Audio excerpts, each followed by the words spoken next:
Euzubillahimineşşeytanirracim. Bismillahirrahmanirrahim. Allahümme salli ve sellem ala seyyidina Muhammed ve ala ve sahibi ecmaîn. Men bağın teşekkür eden şey garip yetimler silap ve sayırdat götüren ve sandık sadakada ve şımarasa pul döküyen elini de ağırmasın. Getiren aktan mürettep berli otuyor. Bağın olukan sevabı işetken elini de ağırmasın. İnşallah demişe canı sağ olsun.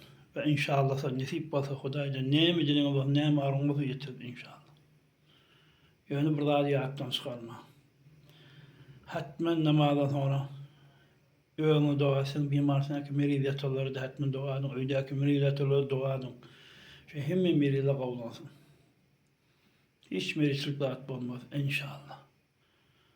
Bağın meridiyattanken hatmen dua edin. Size dua edin. Her kim duası Olukan sevabı vardır, paydaşı vardır. Huday'da veriyenler. Her nimetini de Huday'dan çirmedin. Huday boş koyun bir paydaş verir inşallah. İmişe canı sağ olsun. Vesselamu aleyküm ve rahmetullahi ve berekatuhu.